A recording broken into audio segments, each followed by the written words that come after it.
السلام عليكم ورحمة الله وبركاته. إن الحمد لله الذي بنعمته تتم الصالحات،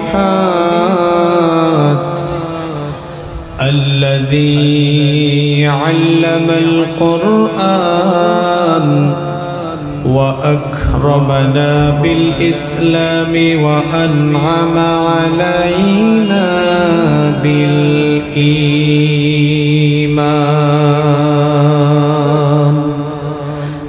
نستغفره ونتوب إليه، وأشهد أن لا إله إلا الله وحده لا شريك له، وأشهد أن سيدنا وسندنا وحبيبنا وطبيبنا وطبيب أرواحنا محمدًا عبد الله ورسوله، أرسله بالحق بشيرًا ونذيرًا وداعيًا إلى الله بإذنه وسراجًا وقمرًا منيرًا. أما بعد، فقد قال الله تعالى في كلامه المجيد وفي فرقانه الحميد. أعوذ بالله من الشيطان الرجيم. بسم الله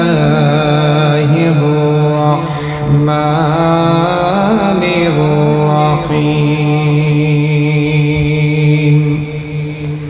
تبارك الذي نزل الفرقان على عبده ليكون للعالمين نذيرا. وقال تعالى في شان حبيبه: إن الله وملائكته يصلون على النبي يا أيها الذين آمنوا صلوا عليه وسلموا تسليما. সবাই আমার সাথে পড়েন: আল্লাহুম্মা সাল্লি আলা মুহাম্মাদ ওয়া আলা আলি মুহাম্মাদ কামা সাল্লাইতা আলা ইব্রাহিম ওয়া আলা আলি ইব্রাহিম ইন্নাকা হামিদুম মাজিদ। আল্লাহুম্মা বারিক আলা মুহাম্মাদ ওয়া আলা আলি মুহাম্মাদ কামা বারাকতা আলা ইব্রাহিম ওয়া আলা আলি ইব্রাহিম ইন্নাকা হামিদুম মাজিদ। রব্বি জিদনি ইলমা, রব্বি জিদনি ইলমা। রব্বি ইশরাহ লি সাদরি ওয়া ইয়াসসির লি আমরি واحلل عقدة من لساني يفقهوا قولي. سبحانك لا علم لنا إلا ما علمتنا إنك أنت العليم الحكيم. الحكيم صدق الله العظيم বাংলাদেশের ঐতিহ্যবাহী কুড়িগ্রাম জেলার সদর উপজেলার অন্তর্গত মোগলবাসা ইউনিয়নে অবস্থিত মালভাঙ্গা করিমুন্নেছা আদর্শ নুরানি ও হাফিজিয়া মাদ্রাসার হাফেজ ছাত্রদের পাগড়ি প্রদান উপলক্ষে আয়োজিত আজকের এই তাফসীরুল কোরআন মাহফিলের মুহতারাম শ্রদ্ধাভাজন সভাপতি বিশিষ্ট আলেমে দ্বীন নুরেশ্বর আমিনিয়া আলিম মাদ্রাসার প্রাক্তন শিক্ষক এই এলাকার সর্বজন শ্রদ্ধেয় জনাব মাওলানা মুহাম্মদ জয়নাল আবেদিন আতালাল্লাহু উমরাহু ওয়া বারাকাল্লাহু ফি হায়াতিহি আমরা সবাই বলি আমিন। আজকের মাহফিলের সম্মানিত প্রধান অতিথি জনাব তাসবিহুল ইসলাম বিএনপি চেয়ারপারসনের উপদেষ্টা মণ্ডলীর সদস্য ও সাবেক সভাপতি কুড়িগ্রাম জেলা বিএনপি, বিশেষ অতিথি জনাব অ্যাডভোকেট ইয়াসিন আলী সরকার শুরা ও কর্মপরিষদ সদস্য বাংলাদেশ জামায়াতে ইসলামী কুড়িগ্রাম জেলা শাখা, আলহাজ সোহেল হোসাইন কায়কোবা সাবেক সিনিয়র যুগ্ম সাধারণ সম্পাদক কুড়িগ্রাম জেলা বিএনপি। আল্লাহ তাআলা সম্মানিত অতিথিবৃন্দকে কোরআনের জন্য দ্বীনের জন্য কবুল করেন আমরা বলি আমিন। আমার আগে দীর্ঘক্ষণ কোরআন সুন্নাহর আলোকে অত্যন্ত চমৎকার বক্তব্য পেশ করেছেন বিশিষ্ট আলেমে দ্বীন হযরত মাওলানা মুহাম্মদ সিরাজুল ইসলাম ফারুকী হাফিজাহুল্লাহ ওয়া রাআহ। আল্লাহ তাআলা আমার ভাইকে হায়াতান তাইয়্যিবা সিহহাতান কুল্লিয়া দান করেন আমরা বলি আমিন। মাহফিলে উপস্থিত আমাদের মাথার তাজ সম্মানিত শ্রদ্ধাভাজন উলামায়ে কেরাম, এসেছেন বিভিন্ন প্রতিষ্ঠানের আসাতিজায়ে কেরাম, এসেছেন বিভিন্ন মসজিদের খুতাবা এবং আইম্মায়ে কেরাম, আমার সামনে বসা পিতৃতুল্য সম্মানিত মুরব্বিয়ানে ইযাম, যুগে যুগে আল্লাহর জমিনে আল্লাহর দ্বীন প্রতিষ্ঠায় যারা অগ্রসেনানীর ভূমিকা পালন করেছেন, আমার কলিজার টুকরা প্রিয় যুবক তরুণ এবং ছাত্র ভাইয়েরা, পর্দার আড়াল থেকে শ্রবণরতা সম্মানিতা মা এবং বোনেরা, মিডিয়ার প্রিয় সাংবাদিক ভাইয়েরা, প্রশাসন এবং গোয়েন্দা সংস্থার সম্মানিত ভাইয়েরা, প্রিয় মোগলবাসা তথা আমার প্রিয় কুড়িগ্রামবাসী, আপনারা সবাই কেমন আছেন? আমাকেও আপনারা জিজ্ঞেস করেছেন, এই জন্য আপনাদের প্রতি কৃতজ্ঞতা জ্ঞাপন করছি। আলহামদুলিল্লাহ আলা কুল্লি হাল ওয়া ফি কুল্লি মাকান। আলহামদুলিল্লাহ, মহান রব আমাকেও ভালো রেখেছেন, আমাদের সবাইকে সুস্থতার সাথে বাঁচিয়ে রেখে আজকের এই সুন্দর বরকতময় নান্দনিক এবং জান্নাতি এই আয়োজনে আমাদেরকে শামিল হওয়ার তৌফিক যিনি দান করেছেন, গলার আওয়াজ বড় করে সবাই বলেন তো তিনি কে? সেই মহান রবের জন্য হৃদয়ের সবটুকু ভালোবাসা আবেগ অনুভূতিকে উজাড় করে দিয়ে খুশি মনে প্রাণবন্ত আওয়াজে উচ্চ কণ্ঠে কালিমাতুশ শুকর আদায় করে আমরা সকলেই পড়ছি আলহামদুলিল্লাহ।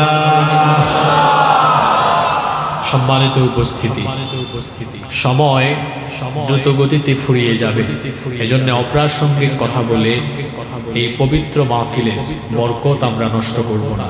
কারণ মানুষের জীবনের সবচেয়ে গুরুত্বপূর্ণ সম্পদ হলো সময়। সময়কে কাজে লাগিয়ে সম্পদশালী হওয়া যায়, কিন্তু সম্পদশালী কোনো ব্যক্তি গোটা পৃথিবীর সব সম্পদ দিয়েও জীবনের ফেলে আসা সময়কে আর ফিরিয়ে আনতে পারবে না। এজন্য আমরা বসেছি কোরআনের মাহফিলে, এখানে আমরা অহেতুক কথা বলে কোনো সময় নষ্ট করব না। আমরা আল্লাহর কোরআন থেকে হেদায়েতের নিয়তে প্রতিটি কথা বলবো এবং শুনবো। মহান রব আমাদেরকে হেদায়েতের নিয়তে বলার এবং শোনার তৌফিক দান করেন আমরা বলি আমিন। আমরা তো কোরআনের মাহফিলে এসেছি, এটি পৃথিবীর সবচাইতে সম্মানিত কিতাব এবং এটি হচ্ছে আল্লাহর তরফ থেকে আসা মানুষের জন্য পরিপূর্ণ হিদায়াতের কিতাব। সুবহানাল্লাহ। এই যে আমার হাতে এই কিতাব, এই কিতাবের নাম হলো কোরআন।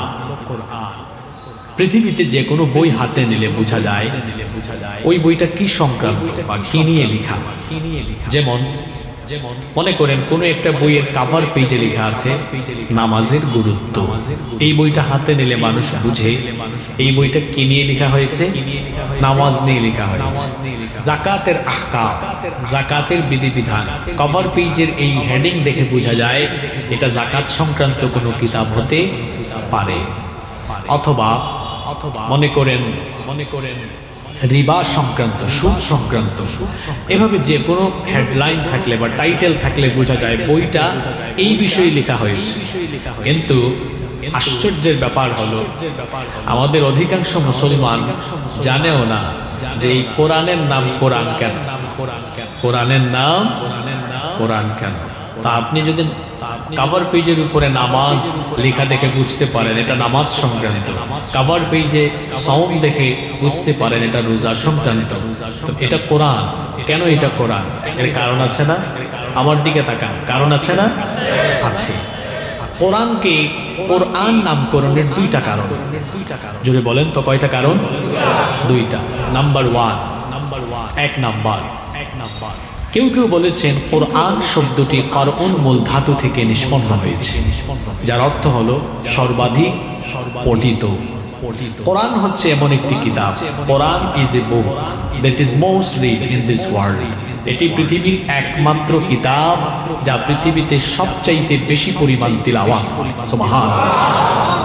এবং এত বেশি তেলাওয়াত হয় আপনি জানলে অবাক হবেন। আপনি যখন রাতের বেলা ঘুমান তখনও অনেকে কোরআন তেলাওয়াত করে।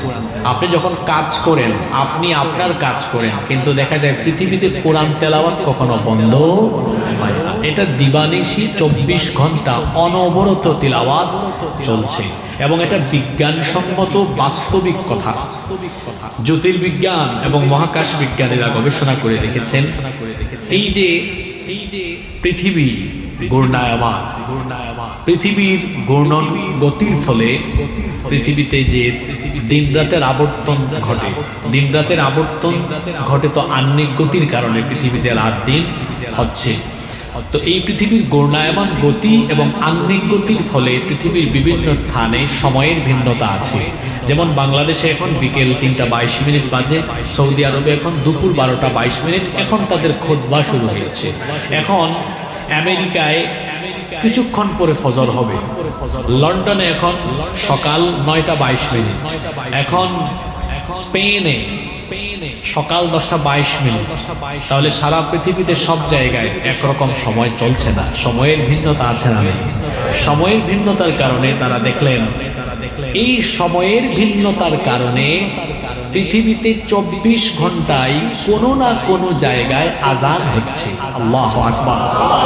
আচ্ছা, আজান যখন হয় মুসলমানরা তখন কোন ইবাদতে দাঁড়ায়?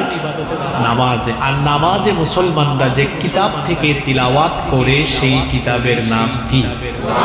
তাহলে আমি আপনি ঘুমিয়ে থাকি আর যে যাই করি না কেন, পৃথিবীতে 24 ঘন্টা কোথাও না কোথাও নামাজ হচ্ছে বিদায়। এইটা হচ্ছে পৃথিবীর একমাত্র কিতাব যা দিবানিশি অনবরত বিরামহীন 24 ঘন্টা তিলাওয়াত হয়। সুবহানাল্লাহ। তাহলে কোরআনকে কোরআন বলা হয়, এর এক নম্বর কারণ পেলাম এটি করউন থেকে এসেছে, যার অর্থ সর্বাধিক পঠিত। পৃথিবীর সর্বাধিক পঠিত কিতাবের নাম কি? জোরে বলতে হবে। নাম্বার টু, কোরআনকে কোরআন বলা হয় এর 2 নম্বর কারণ হচ্ছে কেউ কেউ বলেছেন কোরআন শব্দটি মাকরুন ধাতু থেকে নিষ্পন্ন হয়েছে, যার অর্থ হলো মিলিত। কোরআনের এক আয়াতের সাথে আরেক আয়াতের মিল আছে, ছন্দের মিল। আপনি কোরআন খুললেই দেখবেন এত ভালো লাগবে আপনার। The entire Quran has been presented in poetic form. গোটা কোরআনকে আল্লাহ তাআলা অসাধারণ ছন্দমিল দিয়ে নাজিল করেছেন। সুবহানাল্লাহ। এই যে 3 জন ছাত্রকে আমরা পাগড়ি পরিধান করলাম, বয়স কিন্তু বেশি না। আমাদের দেশে অনেকে মনে করে মাদ্রাসার ছেলেরা এরা খুব একটা মেধাবী হয় না। এটা সম্পূর্ণ ভুল ধারণা। স্কুল কলেজের চাইতে মাদ্রাসার ছেলেরা অতি মাত্রায় মেধাবী। মেধাবী নয়, অতি মাত্রায় মেধাবী। আপনাদের আশেপাশে কলেজ আছে না? কলেজের একজন ছাত্রকে ডেকে আনেন, তার ক্লাসে 12-14টা বই আছে। তাকে বলেন তোমার 12-14টা বই থেকে যে কোনো একটা বই একদম প্রথম পৃষ্ঠা থেকে শেষ পৃষ্ঠা পর্যন্ত মুখস্থ শোনাও তো। আপনাদের কি মনে হয় ও পারবে? জোরে বলেন, পারবে? আরে ওদের অবস্থা তো আমরা জানি, ওরা তো সাজেশন খোঁজে, কোনটা 99%, কোনটা 95%। তাও বলে স্যার একটু শর্ট আউটলাইন দেন, যেন শর্টকাট টেকনিকে পাস করতে পারি। তাহলে বোঝা গেল ওর এতগুলা বই আছে, বইয়ের সাইজও ছোট, একদম ছোট্ট একটা বইও সে প্রথম পাতা থেকে শেষ পাতা পর্যন্ত বলতে পারবে। জানতো হাফেজি মাদ্রাসা 7 বছর 8 বছর বয়সী অনেক ছেলেরা বাংলাদেশে হাফেজ হয়ে গিয়েছে, আছে না? তাকে বলেন বাবা এই যে কোরআন প্রায় 600 পৃষ্ঠার কাছাকাছি, 600 পৃষ্ঠার কাছাকাছি, 30 পারা, 6000-এর উপরে আয়াত, তুমি যে এটা মুখস্থ করেছো তুমি কি শোনাতে পারবে? সে আপনাকে বলবে আসেন না রমজান মাসে দেখি শুরু হোক, প্রথম তারাবিতে দাঁড়াবেন আমার পিছনে, আমি প্রথম পৃষ্ঠা শুরু করব আলহামদুলিল্লাহ রাব্বিল, আপনাকে শেষ তারাবিতে আমি শোনায়ে দিব মিনাল জিন্নাতি ওয়ান নাস। আল্লাহু আকবার। চিন্তা করেছেন কি মেধাবী, পুরা কোরআন তার সিনার ভেতরে রেখে দিয়েছে। আল্লাহু আকবার বলেন। অনেকে আছে আলেম ওলামা দেখলেই মনে করে এরা কি জানে, কম শিক্ষিত, এরা কি আর বুঝে। আমি বলি কি, 3-4 পাতা ইংরেজি, 6-7 পাতা বিজ্ঞান পড়ে তার জ্ঞানের কি বাহাদুরি। 30 পারা কোরআন, লক্ষ লক্ষ হাদিস, লক্ষ লক্ষ তাফসীরের কিতাব, যারা তাদের মাথায় মেমোরাইজিং ক্যাপাসিটিতে স্মৃতিপটে ধরে রেখেছে, সেই সকল আলেম ওলামাদের জন্য তোমাদের 3-4 পাতা ইংরেজি আর 6-7 পাতা বিজ্ঞান চাবায়া চুবায়া খায়া ফেলা ব্যাপারই না। অহংকার করা ইবলিসের স্বভাব। অহংকার করা কার স্বভাব? ইবলিসের ব্যাপারে আল্লাহ কি বলেছেন? আমি তাকে সাজদার কথা বললাম আর সে কি করলো? আবার অস্বীকৃতি জানালো। আর কি করলো? ওয়াস্তাকবারা, আর সে অহংকার করলো। অহংকারী ব্যক্তি মুমিন থাকে না। ওয়া কানা মিনাল কাফিরিন, ইবলিস কুফরিতে নিমজ্জিত হয়ে অহংকার, হিংসা, নিন্দা, এগুলো মুমিনের স্বভাব হতে পারে। অহংকার আর হিংসা এই দুইটা রূপ কিন্তু বড় মারাত্মক, এবং এই 2 রোগের রোগী প্রতিটা সমাজে আছে না নাই? আপনাদের এলাকায় নাই তো? হিংসা আর হিংসা। আর হিংসা কে কাকে করে জানেন? আমার দিকে তাকান, আজকের আলোচনার ভেতরে কিছু চুম্বক লাইন পাবেন, এগুলো মনে রেখে যাবেন, কাজে লাগবে জীবন। হিংসা কে করে? সমপর্যায়ের লোকেরা সমপর্যায়ের লোকের সাথে হিংসা করে। বুঝতে পেরেছেন? সমপর্যায়ের লোকেরা সমপর্যায়ের লোককে হিংসা করে। হিংসা আপনাদের ভেতরে না, শুধু আমাদের মতো হুজুরদের ভিতরেও আছে। আর আপনারা জানলে অবাক হবেন, আপনাদের চাইতে হুজুরদের ভেতরের হিংসা মারাত্মক লেভেলের। এই হিংসা আছে বলেই তো 5 আগস্টের পরে এত বড় সুযোগ বাংলাদেশে যাচ্ছে, ফাঁকা মাঠ। শুধু আলেমরা ঐক্যবদ্ধ হলেই বাংলাদেশের মানুষ আলেমদেরকে ডেকে বাংলাদেশের দায়িত্ব আলেমদের হাতে তুলে দিত। হিংসুকের দল একত্রিত হতে পারে। কষ্ট পেয়েছেন আমার কথা?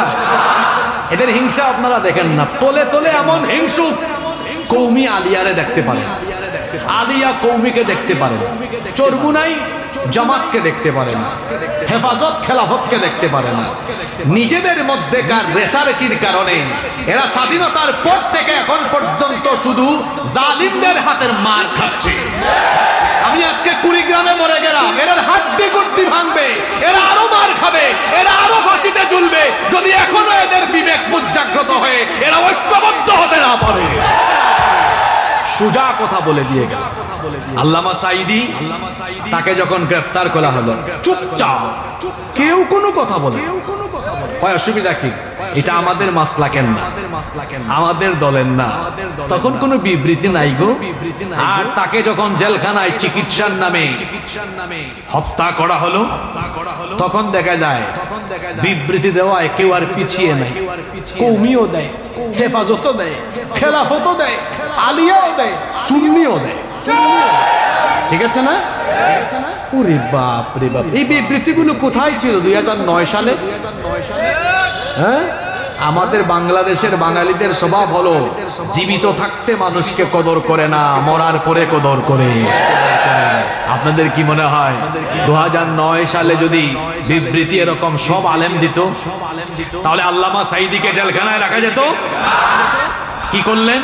চুপচাপ থাকলেন। তারপর কি হলো? 15 বছর, 16 বছর জালিমের হাতের মার খাওয়া থেকে কেউ কি বাদ গিয়েছে?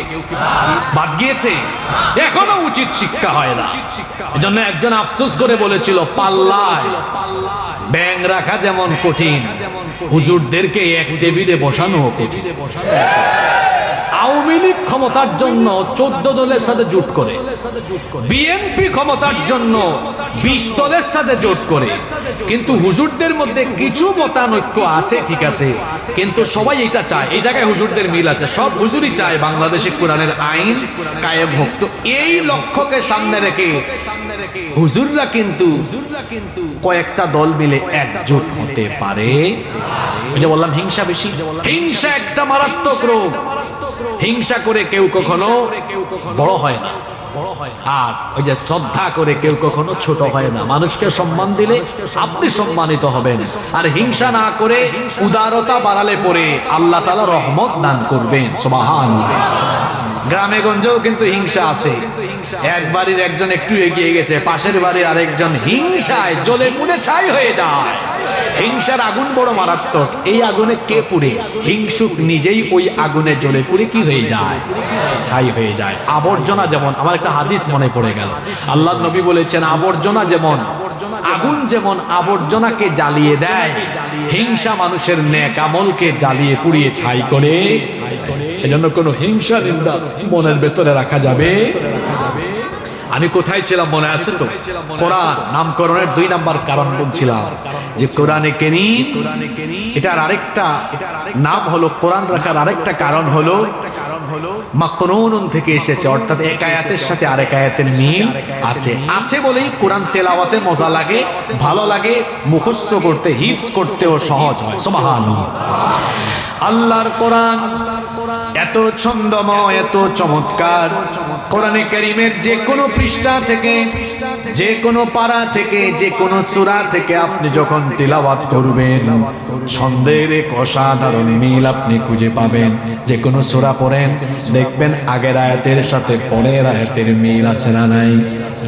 যেমন দেখুন, আপনাদের পরিচিত সূরায় আমি ধরি, কোরআনে কারীমের সবচাইতে ছোট সূরা আমরা জানি, সেই সূরার নাম হলো সূরাতুল কাউসার। এই সূরা সবার আপনাদের মুখস্থ আছে। সওয়াবের নিয়তে সবাই পড়েন, কেউ চুপ থাকবেন না। ইন্না আতাইনাকাল কাউসার ফাসাল্লি লিরাব্বিকা ওয়ানহার ইন্না শানিআকা হুয়াল আবতার। কোনদিন খেয়াল করেন নাই, আজকে একটু খেয়াল করেন তো বাবা, বলেন ইন্না আতাইনাকাল ফাসাল্লি লিরাব্বিকা ওয়ান ইন্না শানিআকা হুয়াল। সব আয়াতের শেষে র সুকুন হয়ে গিয়েছে না? ছন্দমিল আছে না? আরেকটা সূরা ধরেন, কুল হুয়াল্লাহু আল্লাহুস লাম ইয়ালিদ ওয়া লাম ইয়াকুল লাহু কুফুয়ান। ছন্দমিল আছে? আছে। পরের সূরায় জানতো, কুল আউযু বিরাব্বিল মিন শাররি মা ওয়া মিন শাররি গাসিকিন ইযা। আছে, ছন্দমিল আছে।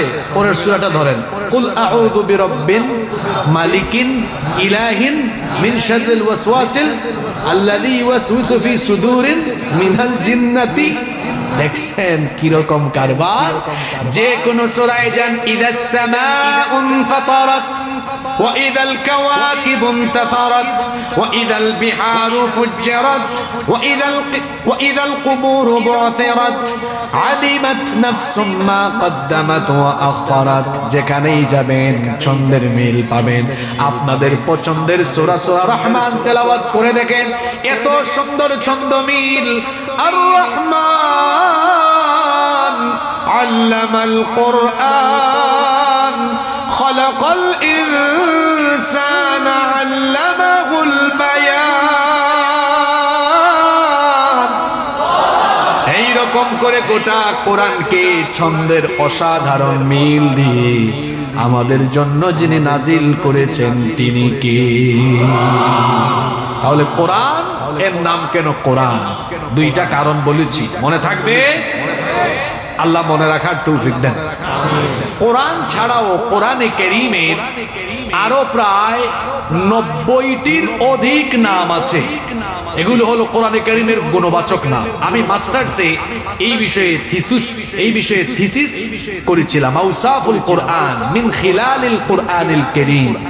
কোরআনের আলোকে কোরআনের বৈশিষ্ট্য, কোরআনের গুণাবলী। কোরআন ছাড়াও কোরআনের আরো 90টার বেশি কি আছে, এই সবগুলো নাম আমার কোরআনে কারীমের ভিতরে আছে। এখন এই নামের সাথে আবার এই গুণের সাথে আবার আরেকটা জিনিস বলা হয়েছে যে এই গুণে কোরআনওয়ালারা গুণান্বিত হবে। আর এই গুণে যদি আমরা গুণান্বিত হয়ে যেতে পারি, আমাদের জীবন পরিবর্তন হবে, সমাজ এবং রাষ্ট্র পরিবর্তন হয়ে যাবে ইনশাআল্লাহ। গতানুগতিক যেরকম আপনারা আলোচনা শোনেন, আজকে তার চেয়ে কিছুটা ব্যতিক্রম হবে। আমি সবার গভীর মনোযোগ আকর্ষণ করছি। আপনারা কি কয়েক মিনিট সবাই মনোযোগী থাকতে পারবেন ইনশাআল্লাহ? কোরআন ছাড়াও কোরআনে কারীমে, কোরআন তো বললাম এক, 2 নাম্বার আরেকটি নাম হচ্ছে, এই কিতাবের একটা নাম হচ্ছে কারীম, কিন্তু বাংলাদেশে বেশিরভাগ কোরআনে লেখা কোরআন শরীফ। শরীফ কোরআনের কোনো গুণবাচক নাম নয়। এটা ওই বাংলা বাজার থেকে প্রিন্ট করে আর ইচ্ছা মতো লেখা দেয় কোরআন শরীফ। শরীফ কোরআনের কোনো গুণবাচক নাম নয়। কোরআনের গুণবাচক নাম অনেক আছে, যেমন 2 নাম্বার এই কিতাবের নাম হচ্ছে কারীম। কোরআনের একটা নাম হলো কি, রব্বুল আলামিন কোরআনে কারীমের 56 নাম্বার সূরা সূরাতুল ওয়াকিয়াহ এর 77 নাম্বার আয়াতে বললেন, ইন্নাহু লাকুরআনুম কারীম।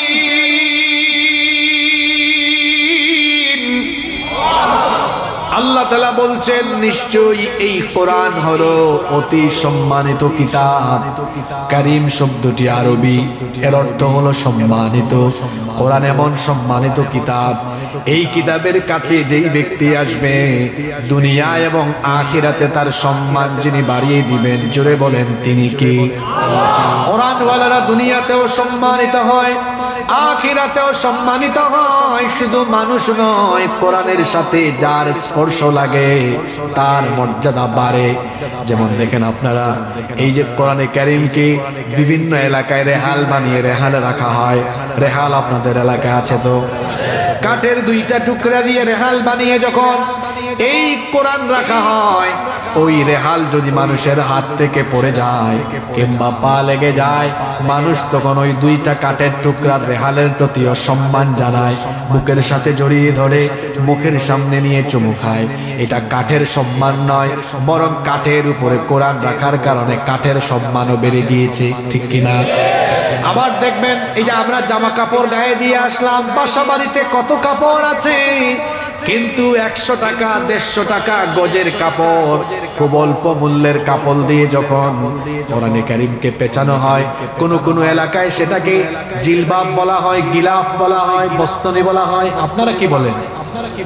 গিলাফ যখন বাঁধা হয়, এই ছোট্ট কাপড়ের টুকরা যদি মানুষের হাত থেকে পড়ে যায় অথবা পায়ে লেগে যায়, মুখের সামনে নিয়ে চুমো খায় কিংবা সালাম করতে থাকে, আমার বাবারা, আমার ভাইয়েরা, যদি 2টা কাঠের টুকরা আর ছোট্ট কাপড়ের টুকরার মর্যাদা কোরআনের সাথে থাকার কারণে বেড়ে যায়, আমার আপনার মতো মানুষ যদি কোরআনের সাথে লেগে থাকতে পারি, আমাদেরকেও দুনিয়া আখিরাতে যিনি সম্মানিত করে দিবেন তিনি কি?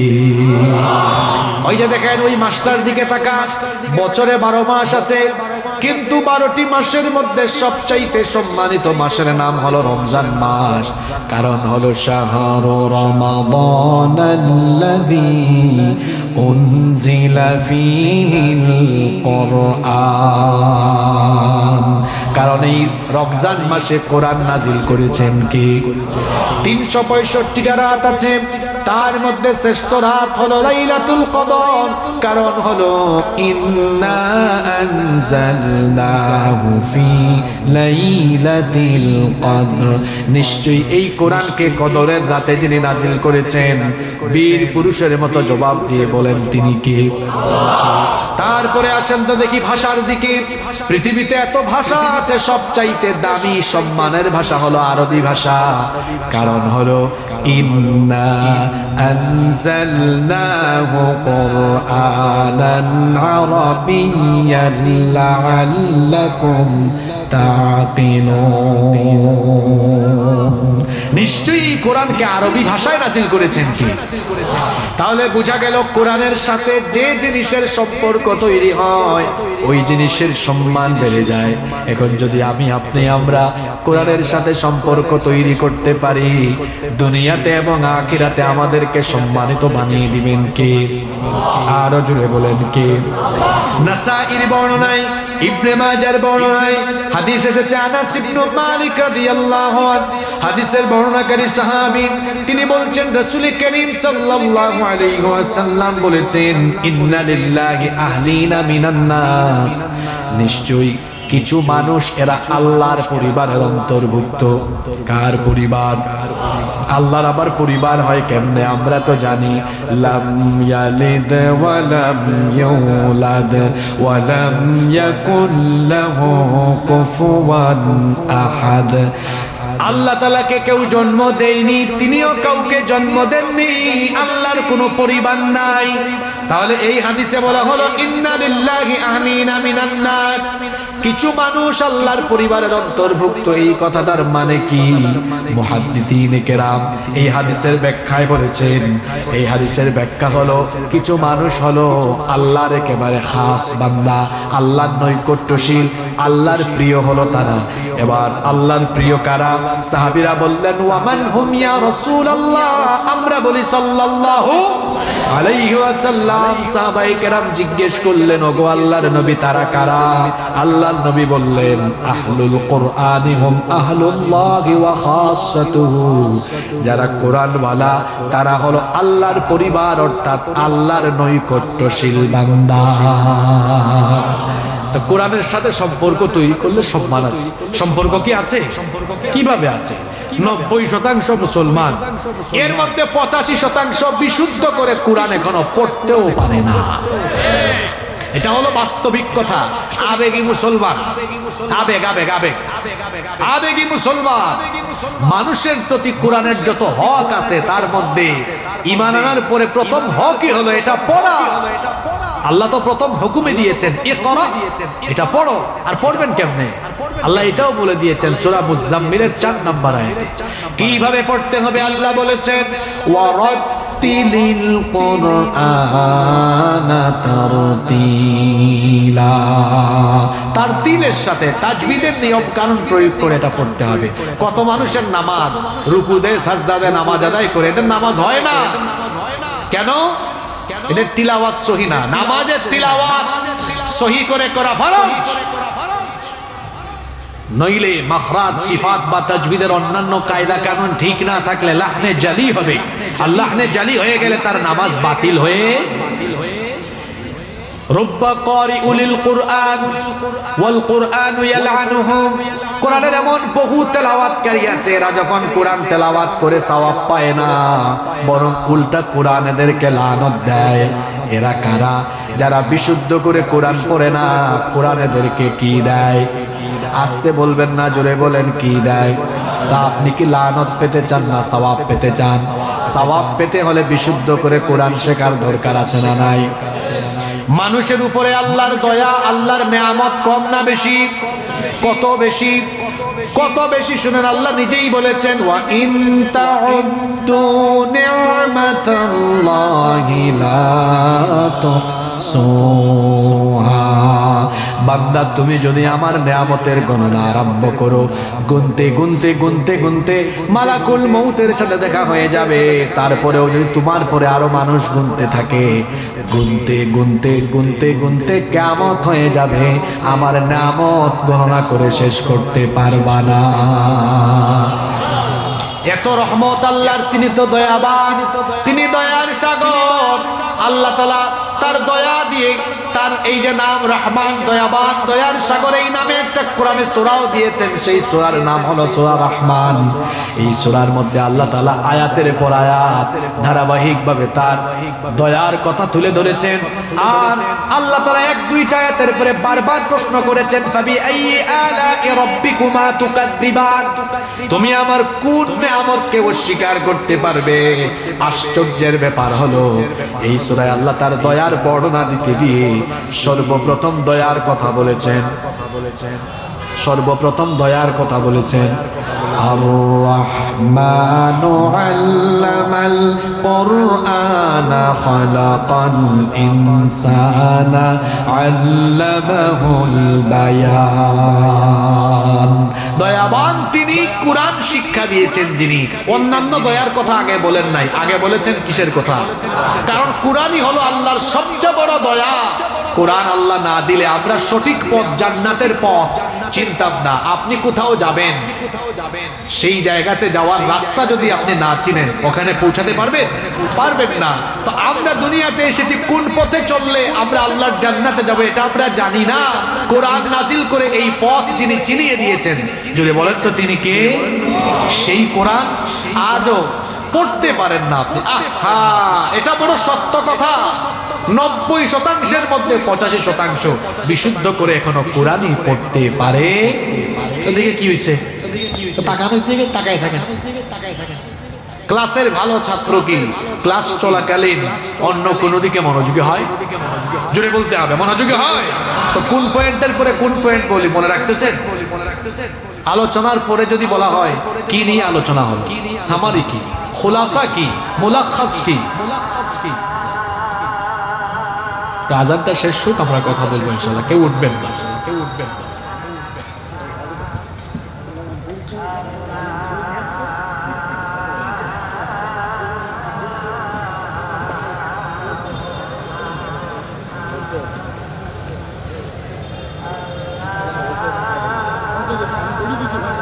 এখানে আজান কি একটু আগে হয় আজান কি একটু আগে হয় না আজান তো 4টায় হয়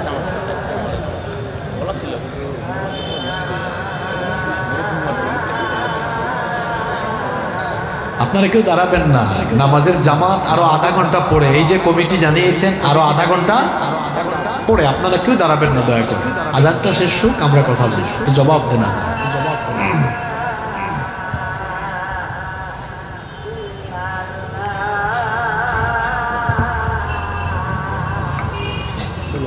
মনে আছে বলছেন দিদি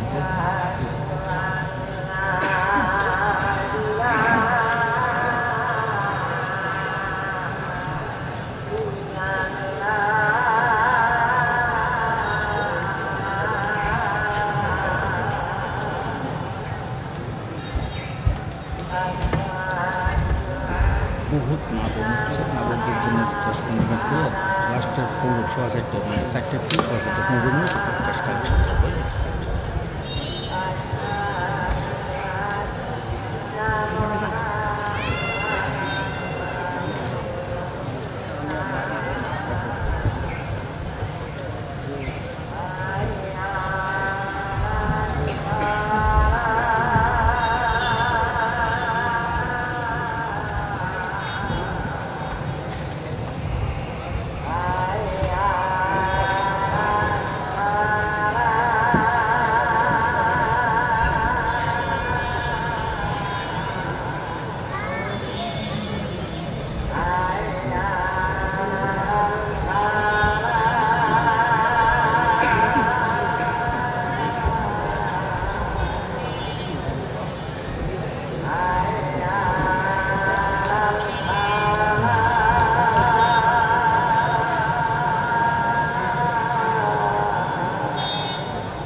সম্মানিত উপস্থিতি আপনারা কেউ দাঁড়াবেন না একটু সমন্বয়ের ঘাটতি হয়েছে যদিও বলা হয়েছিল 4:15 আজান দেওয়ার জন্য কিন্তু যিনি আজান দিয়েছেন হয়তো ওনার খেয়াল ছিল না স্মরণে ছিল না জামাত সম্ভবত 4:15 বা 4:30 অনুষ্ঠিত হবে আমরা এর জন্য কেউ দাঁড়াবো না আমরা সবাই সহযোগিতা করব আপনারা সবাই মনোযোগী থাকবেন তো কিছু সময় আমাকে দিবেন তো ইনশাআল্লাহ বলছিলাম কোরআনে কারীম এর তো একটা নাম হলো কারীম, সম্মানিত।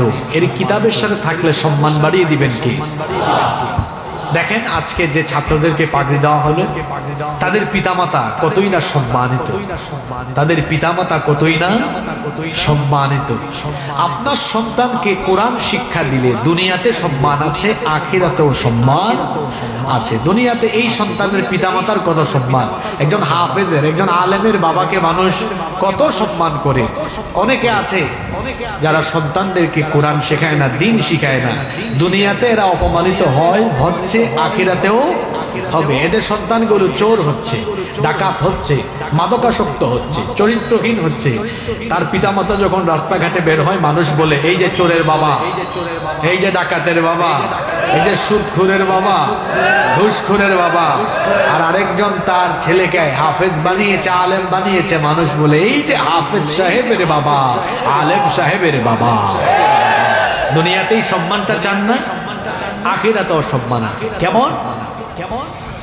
যেই সন্তান কোরআনওয়ালা, যাকে তার পিতামাতা কোরআন শিখিয়েছে, কোরআনওয়ালা সন্তানদের পিতামাতাকে কিয়ামতের দিন ডাকা হবে। আল্লাহ তাআলা বলবেন উলবিসা ওয়ালিদাহু তাজান ইয়াউমাল কিয়ামাহ। এই কোরআনওয়ালা সন্তানদের পিতামাতার মাথার মধ্যে নূরের মুকুট পরিধান করিয়ে দাও। দুনিয়ায়ও আছে সম্মান, আখিরাতেও। আর সন্তানদেরকে দিনের পথে না রাখলে, দিনের শিক্ষা না দিলে, দুনিয়ায় বেইজ্জত যেমন হবেন, আখিরাতেও বেইজ্জত হবেন। যেই সকল সন্তানদেরকে পিতা মাতা দিনের শিক্ষা দেয়নি, কোরআন শিখায়নি, বিপদগামী এই সন্তানরা যখন জাহান্নামে যাবে, তখন এই সন্তানগুলো আল্লাহ তাআলাকে ফরিয়াদ করবে, আল্লাহ, মানুষের মধ্য থেকে, জিনদের মধ্য থেকে যারা আমাদেরকে পথভ্রষ্ট করেছিল তারা কোথায়? রব্বানা আরিনাল লাযাইনি আদাল্লানা মিনাল জিন্নি ওয়াল ইনস। যারা আমাদেরকে গোমরা বানিয়েছে তারা কোথায়? আমার বাপ কোথায়? আমার মা কোথায়? সঠিক পথ দেখানোর জন্য কেন তারা আমাকে দ্বীনি শিক্ষা দেয় নাই, কোরআন শিক্ষা দেয় নাই? আজ আমার পিতামাতাকে অপরাধী বানিয়ে আমার সামনে হাজির করো।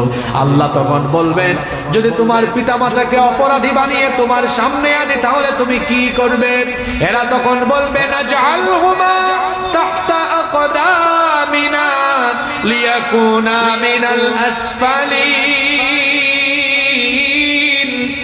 এদেরকে আমাদের সামনে দেন, আমি আমার বাপের বুকের উপরে, আমার মায়ের বুকের উপরে পাড়া দিয়ে আমার পিতামাতাকে দলিত মথিত করে তারপরে জাহান্নামে যাব। নাউজুবিল্লাহি মিন যালিক। দুনিয়ায় অসম্মান, আখিরাতেও।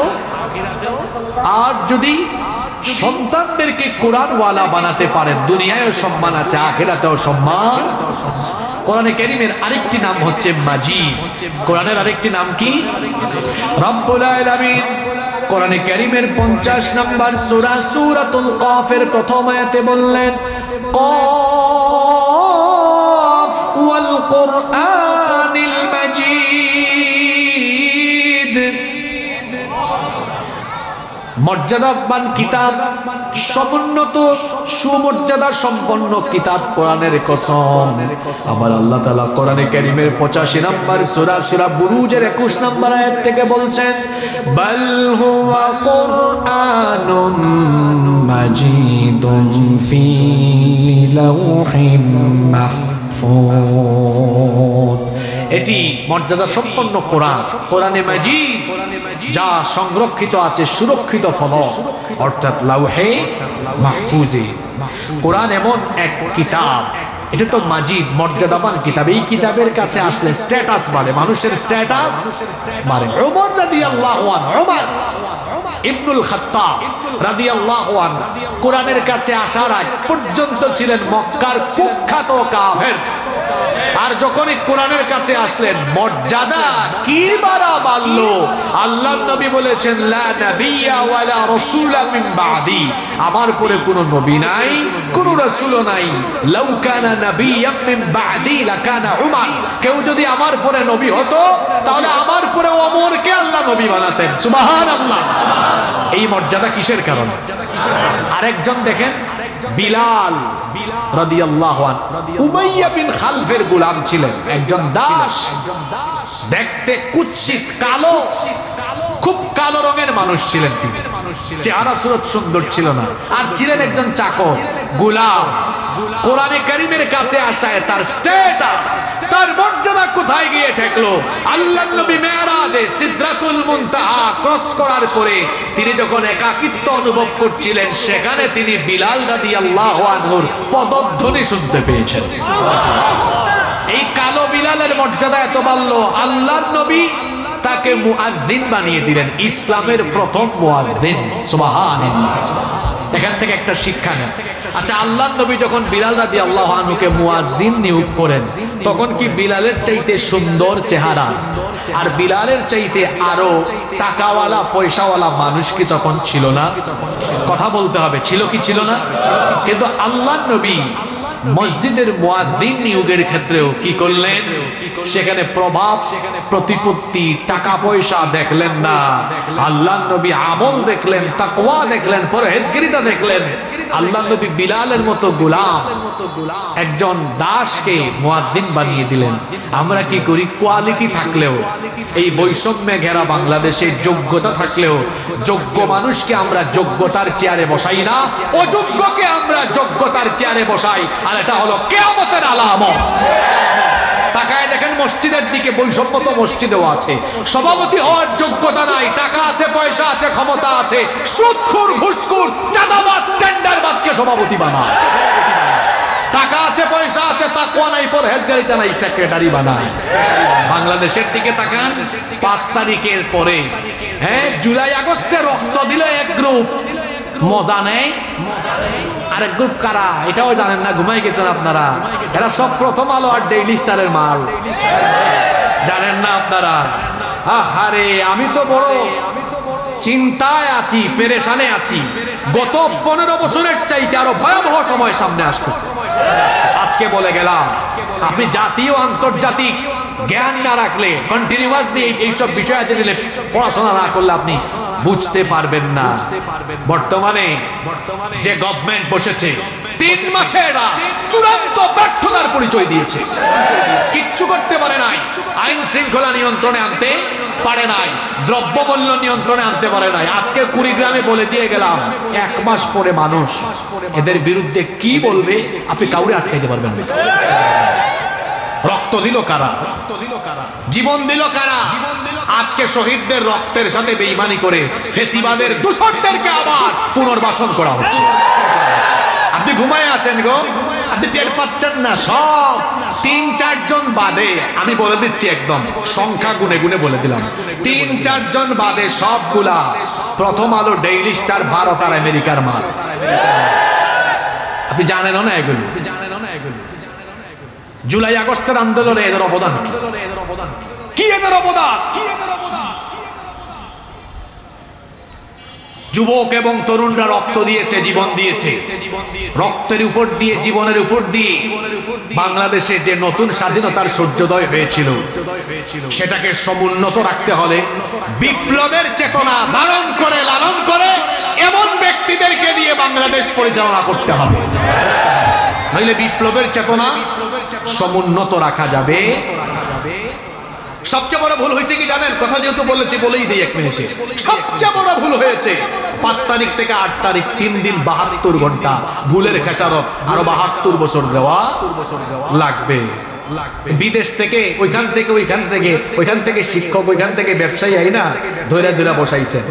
সবচাইতে ভালো হইতো গত 15 বছর ধরে যারা এদের বিরুদ্ধে মোকাবেলা করেছে, তাদের মধ্যে থেকে 1-2 জন করে করে, আর ছাত্রদের মধ্য থেকে ছাত্র প্রতিনিধিকে রেখে যদি এই বিপ্লবী মানুষগুলোকে দিয়ে এই বিপ্লবী মানুষগুলোকে দিয়ে যদি এই চেয়ারগুলো পরিচালিত হতো, দেখতেন সব তারের মতো সুদা হয়ে যাইত। এখনো ঘুষ চলে, চাঁদাবাজি চলে, টেন্ডারবাজি চলে। যদি বিপ্লবী চেতনার মানুষগুলো থাকতো, ঘুষখোরদেরকে অফিসের সামনে উল্টা করে ঝুলাইয়া পিটাইতো। সিস্টেম আগের মতোই আছে, শুধু নামটা চেঞ্জ হয়েছে। আপনি ঘুমায় আছেন, জানেন এখনো সময় আছে, এখনো যদি ছাত্র জনতা আবারও ঐক্যবদ্ধ হয়ে যদি এই প্রথম আলো আর ডেইলি স্টারের পণ্যদেরকে না সরায়, মনে রাখবেন প্রথম আলো আর ডেইলি স্টার এরা হলো ভারতের পা চাটা গোলাম এবং বাংলাদেশের ইসলাম আর মুসলমানদের জঘন্য দুশমন। গত 15 বছরে বাংলাদেশে যত ইসলাম বিরোধী কর্মকাণ্ড হয়েছে সব কিছু নাটের গুরু প্রথম আলো আর ডেইলি স্টার। আল্লাহ এই জাতিকে সতর্ক হওয়ার তৌফিক দেন। বলছিলাম কোরআনের কাছে আসলে মানুষের কি বাড়ে? মর্যাদা বাড়ে। কোরআনে কারীমের আরেকটি নাম হচ্ছে হাকিম। কোরআনের আরেকটি নাম কি? ইয়াসিন ওয়াল কুরআনিল হাকিম। বিজ্ঞানময় কোরআনের কসম, কি সুন্দর নাম আল্লাহ দিলেন, কোরআনে হাকিম। এই কিতাব হলো বিজ্ঞানময়। আশ্চর্য আজব মুসলমান, তারা এই কোরআনকে মরা মানুষের কিতাব বানিয়েছে। কিরকম মরা মানুষের কিতাব বানিয়েছে বলে একজন মুমূর্ষ ব্যক্তি, মৃত্যুপথযাত্র ব্যক্তি সকরাতের যন্ত্রণায় আছে, মৃত্যু যন্ত্রণায় আছে, দেখা যায় তার পাশে গিয়ে মানুষ কোরআন বের করে ইয়াসিন সূরা পড়ে যেন লোকটা তাড়াতাড়ি মরে যায়। কথা বুঝেন নাই? এটা কি মরা মানুষের কিতাব, মানুষ মারার কিতাব, না জীবিত মানুষদেরকে হেদায়াত দেওয়ার কিতাব? এটা হলো জীবিত মানুষকে হেদায়াত দেওয়ার কিতাব। আর জীবিতরা কোরআন পড়ছে না, মনে করছে এটা ঝাড়ফুঁকের কিতাব, এটা মোল্লাদের কিতাব, এটা তাবিজের কিতাব। কিন্তু এটা তাবিজের কিতাব নয়, ঝাড়ফুঁকের কিতাব নয়। আজকের বিজ্ঞানের যুগে বিজ্ঞানকে অবাক করে দিবে এমন এমন তথ্য কোরআনে কারিমের ভেতরে আছে না নাই? আমি তো নিজেই কোরআনিক সায়েন্স, আল কোরআন ওয়াল উলুমুল হাদিসা, কোরআন এবং আধুনিক বিজ্ঞানের ছাত্র। এই বিষয়ে তো পড়াশোনা করলাম। কোরআনে কারিমে 6000-এর মধ্যে 1500-এর উপরে আয়াত শুধু বিজ্ঞানের বিভিন্ন শাখা প্রশাখার ব্যাপারে আছে। আল্লাহু আকবার।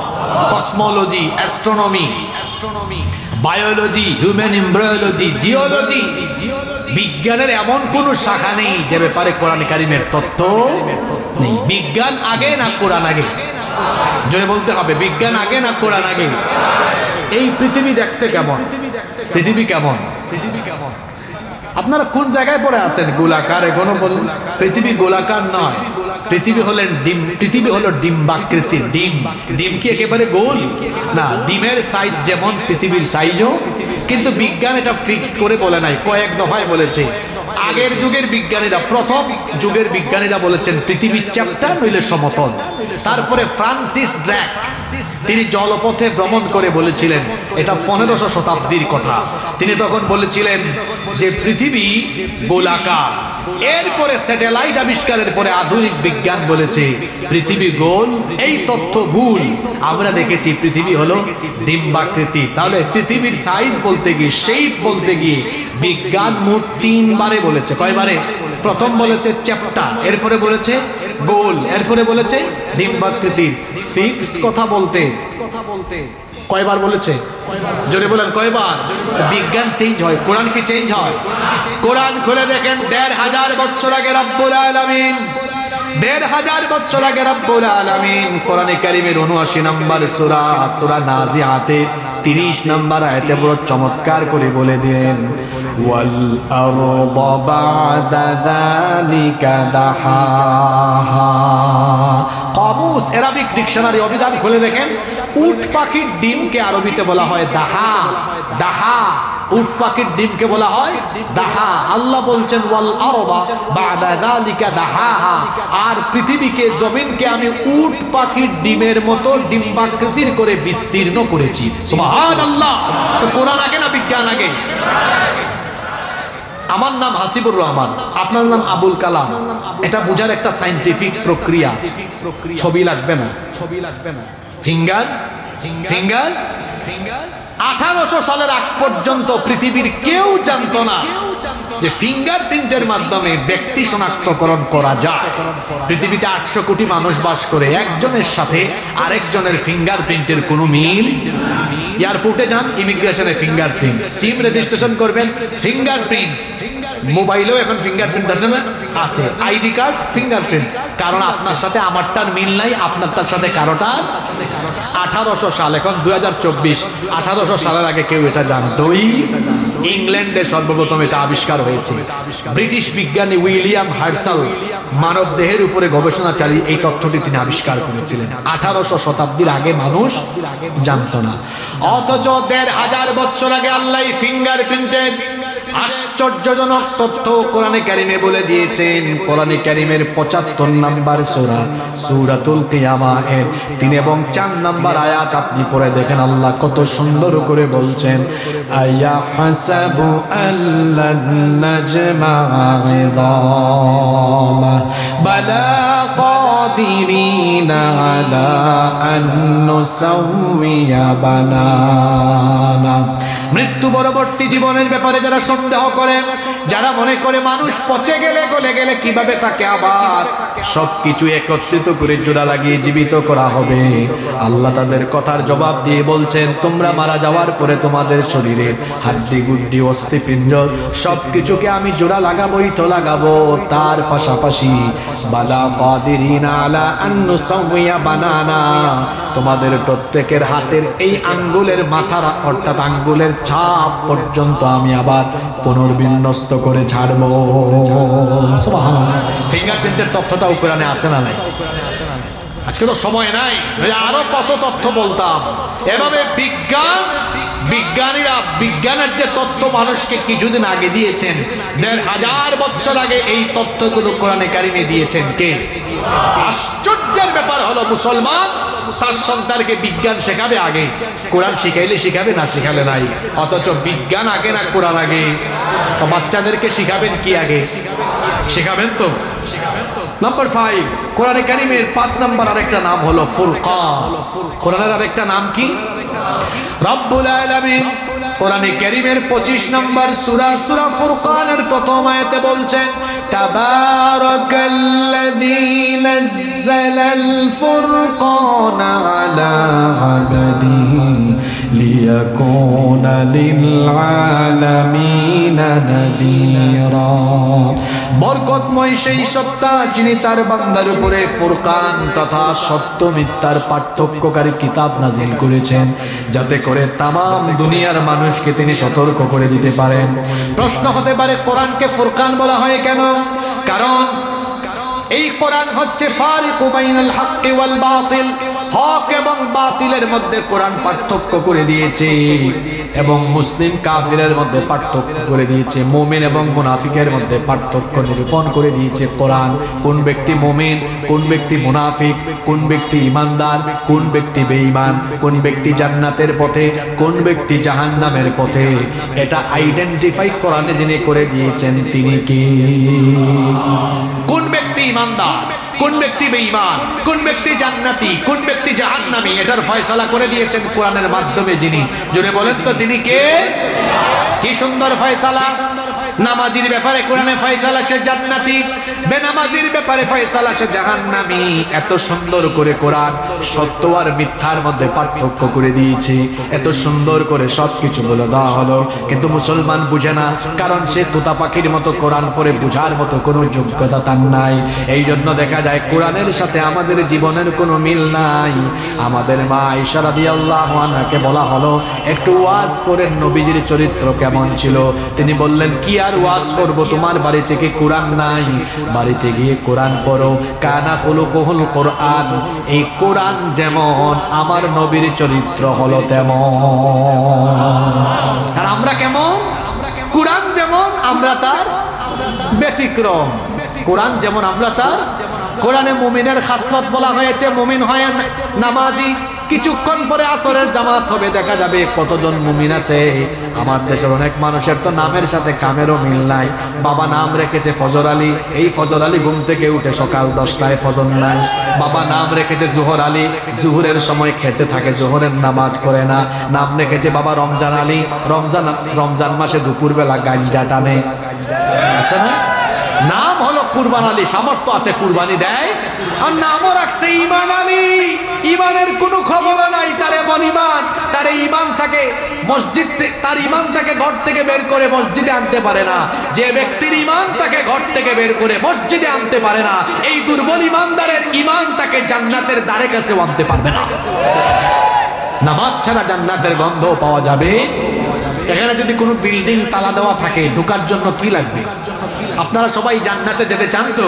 তো আল্লাহ 5 ওয়াক্ত আপনাদেরকে ডাকেন, কেন ডাকেন জানেন? আল্লাহ বলেন, আয় আয় বান্দা, আয় আয় আয় মসজিদে আয়, নামাজ আয়, আমি তোর জন্য যে জান্নাত বানিয়েছি আমারে সাজদা দে, আর যাওয়ার সময় আমার কাছ থেকে জান্নাতের চাবিটা নিয়ে নে। সুবহানাল্লাহ। কিছুক্ষণ পর বুঝা যাবে আসর। নামাজ ছাড়বেন, নামাজ ছাড়বেন। নামাজ কি? নামাজ হলো, সালাত is a conversation between almighty Allah and the slave. নামাজ হচ্ছে আল্লাহ আর বান্দার কথা বলার জায়গা, কথা বলার জায়গা। সুবহানাল্লাহ। আল্লাহ আপনার সাথে নামাজের মাধ্যমে কি বলে? নামাজ ছাড়বেন না। এই কোরআন হলো ফুরকান, সত্য কোনটা মিথ্যা কোনটা সব বলে দিয়েছে। কোনটা জান্নাতের পথ, কোনটা জাহান্নামের পথ, কোনটা মুমিনের স্বভাব, কোনটা মুনাফিকের স্বভাব আমরা জানি না, কিন্তু কোরআনে জানিয়ে দিয়েছেন কি? মুনাফিকের রূপ কিন্তু বড় মারাত্মক। যুগে যুগে ইসলামের ক্ষতি সবচেয়ে বেশি করেছে কাফের না মুনাফিক? কেউ যদি বলে হুজুর আমি হিন্দু দেখবো, ভারতে যান, বৌদ্ধ দেখবো, মিয়ানমারে যান, চীনে যান, খ্রিস্টান দেখবো, আমেরিকায় যান, ইংল্যান্ডে যান, ইহুদি দেখবো, ইসরায়েলে যান, কেউ যদি কই হুজুর আমি মুনাফিক দেখবো, কোন দেশে যাব? বাংলাদেশে যাওয়া লাগবে না গো ভাই। আপনার এই মুঘল ভাষায় কত মানুষ টুপি দাড়ি জুব্বা পাঞ্জাবি লাগায়া মুসলমানের লেবাস ধরে প্রতিনিয়ত মুনাফিকি করে যাচ্ছে। মুনাফিককে লেবাসে চেনা যায় না, তার খাসলত দিয়ে চিন্তা। অনেক স্বভাব আছে, সে মিথ্যা বলে, ওয়াদা ভঙ্গ করে। মুনাফিক কোরআনের পথে চলে না, দ্বিমুখী নীতি হয়, বলে একটা করে। তার নাম কি? জোরে বলেন, তার নাম কি? বলেছে আল্লাহ আমি তোমার উপর ঈমান আনলাম, আমি তোমার হুকুম মানবো, মুখ দিয়ে বললো আজান হলো, মসজিদে যায় না, আল্লাহর হুকুম মানে না। এই ব্যক্তি ঈমানদার নয়, এই ব্যক্তি হলো ঈমানদার নামের খাঁটি মুনাফিক। আল্লাহ মুনাফিকের রোগ থেকে আমাদেরকে বাঁচাও। কোরআনের আরেকটা নাম হলো শিফা। ওয়া নুনাজ্জিলু মিনাল কুরআনি মা হুয়া শিফা। সূরা বনী ইসরাঈল 82 নম্বর আয়াত। আল্লাহ বলছে এই কোরআন হলো তোমাদের জন্য শিফা। দেখেন না, কোরআনে কারীম থেকে সূরা বা আয়াত পড়ে ফু দিচ্ছে, দেখা যাচ্ছে ভালো হয়ে যাচ্ছে। সুবহানাল্লাহ। এটা শুধু ঝাড়ফুঁকের জন্যই নয়, বরং এটি হচ্ছে কুফরির রূপ থেকে, গুমরাহির রূপ থেকে, ধর্ম নিরপেক্ষতাবাদের রূপ থেকে, যত ধরনের গুমরাহির রোগ আছে, গুমরাহির সকল রূপ থেকে মানুষকে হেদায়েতের পথে নেওয়ার জন্য কোরআনকে যিনি শিফা বানিয়েছেন তিনি কে? নাম্বার 7, কোরআনের আরেকটা নাম হলো জিকির। কোরআনের আরেকটা নাম কি? আমার দেশে মানুষ জিকির বলতে মনে করে হুক্কু হুক্কু হুক্কু হুক্কু হাঁপানি রোগীর মতো শুধু হুক হুক করে, কিন্তু কোরআনের নাম হতো জিকির। আল্লাহ বলেছেন ইন্না নাহনু নাযালনায যিকরা ওয়া ইন্না লাহু লাহাফিযুন। নিশ্চয়ই এই কোরআন নাজিল করেছি আমি, আর এর হেফাজতের দায়িত্ব যিনি নিয়েছেন তিনি কি? কোরআনের আরেকটা নাম হলো 8 নাম্বার কিসাস। এটা হলো কাহিনীর কিতাব। অনেক হুজুর আছে 1 ঘন্টা ওয়াজ করে, কোরআনের আয়াত বলে না, হাদিস বলে না। কেউ যদি চায় 50 বছর কিচ্ছা দিয়ে ওয়াজ করতে পারবে, আবুল তাবুল কিচ্ছা লাগবে না। কোরআনের ভেতরে অনেক কিচ্ছা আছে। কোন হুজুর যদি কিচ্ছার কোনো বই নাও পায়, তার বইয়ের নামও আমি বলে দেই। আল্লামা ইমাম ইবনে কাসির রাহিমাহুল্লাহ কাসাসুল কোরআন নামে একটি কিতাব লিখেছেন, সেটা পড়েন, কিচ্ছা পাবেন। অথবা আরো অথেন্টিক কিতাবের নাম বলে দিই, আল বিদায়া ওয়ান নিহায়া পড়েন, ফ্রেশ কিচ্ছা পাবেন। মানুষকে আবুল তাবুল কিচ্ছা, সাপের কিচ্ছা, ব্যাঙের কিচ্ছা, বেগুনের কিচ্ছা শোনানোর দরকার নাই। কোরআনে কারিমে 25 জন নবীর কিচ্ছা বলে দিয়েছেন কি? আসহাবে কাহাফের কাহিনী আছে, যুলকারনাইনের কাহিনী আছে, খিজির আলাইহিস সালামের কাহিনী আছে। আপনি সূরা কাহাফ খুলে দেখেন, 110 আয়াতের ভেতরে 3টা কাহিনী আছে। সূরা ইউসুফ পড়েন, পুরা সূরা কাহিনী। আপনি সূরা নূহ পড়েন, কত সূরা আছে।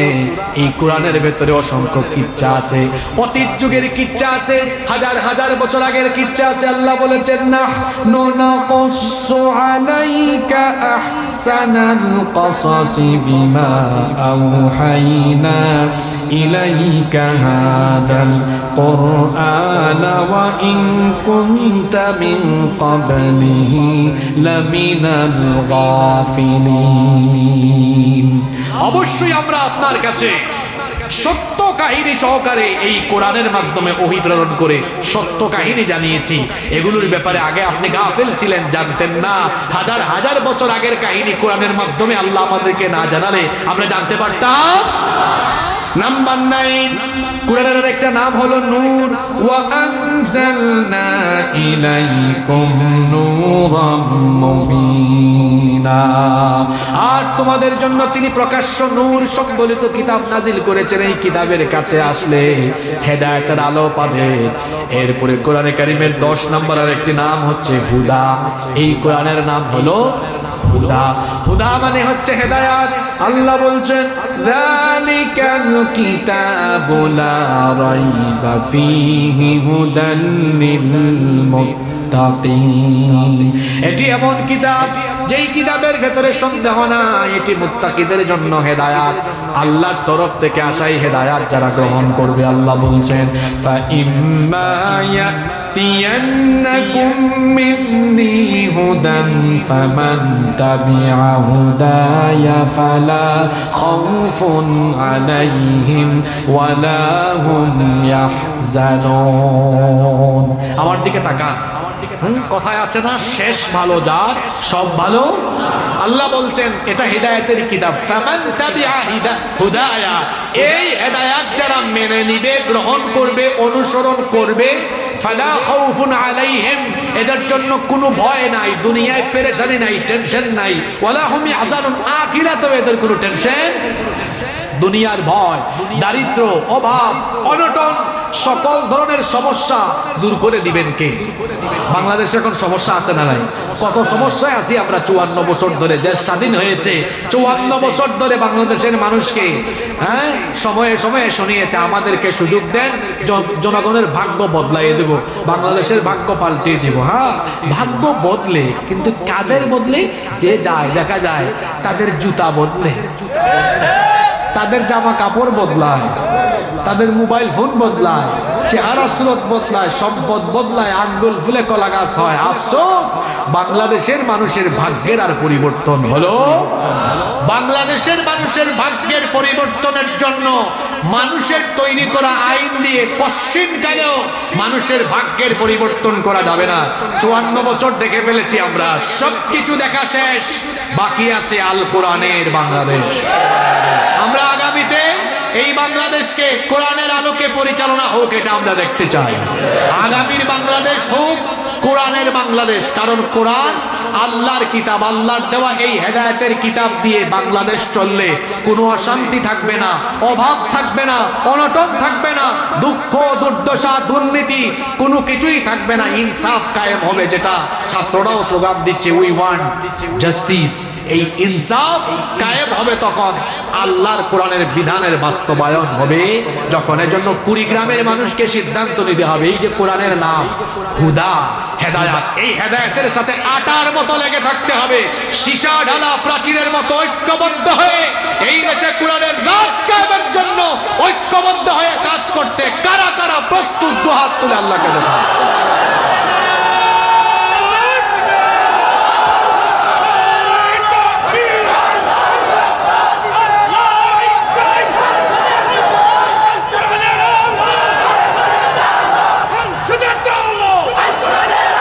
হাতগুলো নামান, আল্লাহ সবার হাতগুলোকে কবুল করুক। আমার এই ভাই সুন্দর একটা স্লোগান দিয়েছেন, আল্লাহর আইন চাই সৎ লোকের। বাংলাদেশে কোনো কিছুর অভাব নাই, শুধু সৎ মানুষ, ভালো মানুষের অভাব।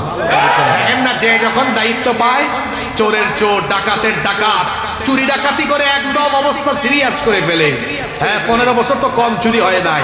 আমি তো এটা চাপাবাজি করছি না। আসেন, তিনি বলেছিলেন আমার বাসার পিয়ন ছিল কত কোটি টাকার মালিক। কি ছাড়া চলে না? আপনার বাসার পিয়ন এরকম চোর কেন? যদি পিয়নে তো বড় চোর হয়, তাহলে তো ডানে বামে চতুর্দিকে যারা ছিল এরা টাটকা টাটকা চোর ছিল। এজন্য কেউ থাকে নাই গো, সবাই পালিয়ে গেছে।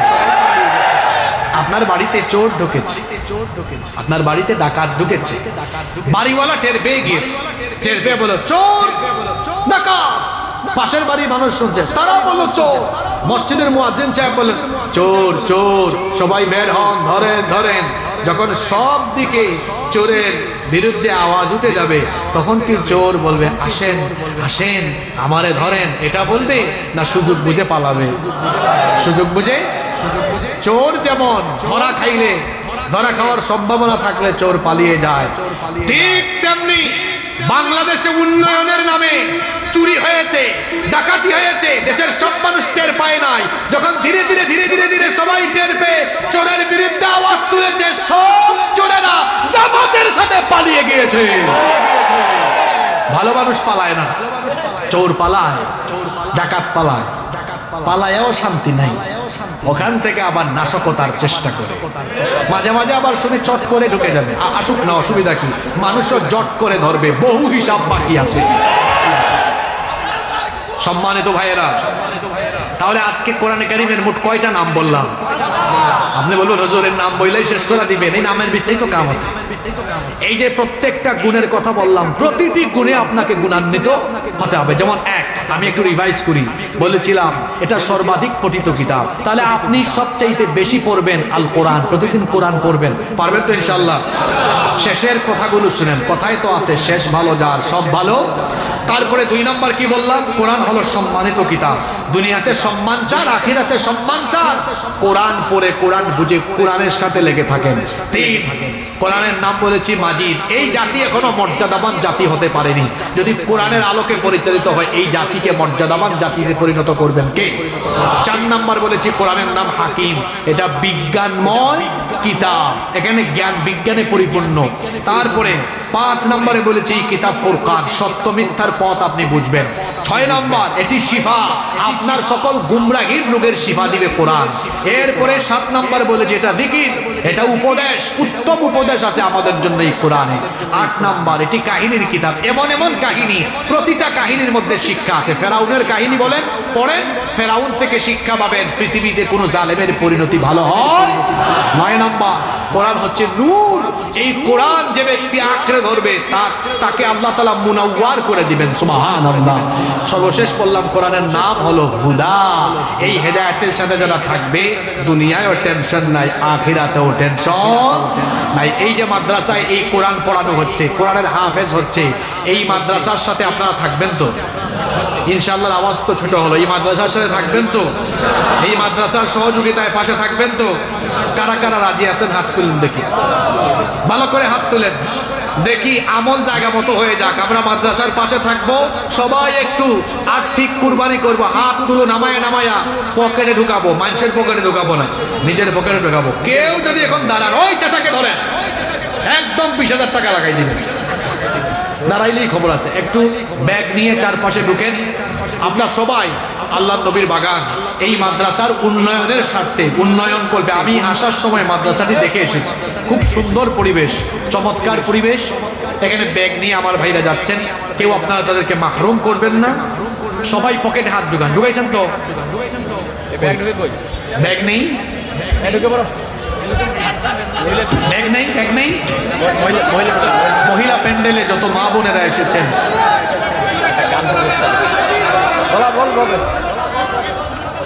বসেন। মহিলা প্যান্ডেলে অনেক মা বোনেরা আছেন, মা বোনদেরকে অনুরোধ করছি আপনারা নিজেদেরকে এই দান সত্তা থেকে বঞ্চিত করবেন না। মহিলা প্যান্ডেলে ব্যবস্থা আছে, ব্যবস্থা আছে, আমার মা বোনরা আপনারাও সামিল হবে, কেউ দাঁড়াবেন না দয়া করে। এই যে আমার ভাইয়েরা, স্বেচ্ছাসেবক ভাইয়েরা, ওনারা ব্যাগ নিয়ে গিয়েছেন, আপনারা সবাই উদার চিত্তে, প্রশস্ত চিত্তে আপনারা সবাই সামিল হবেন। আল্লাহ সকলের দান সৎকাকে কবুল করে নেন, আমরা বলি আমিন। সর্বশেষ নসিহত হলো আল্লাহর ওয়াস্তে কেউ 5 ওয়াক্তের নামাজ ছাড়বেন না, 5 ওয়াক্তের নামাজ জামাতে আদায়ের চেষ্টা করবেন।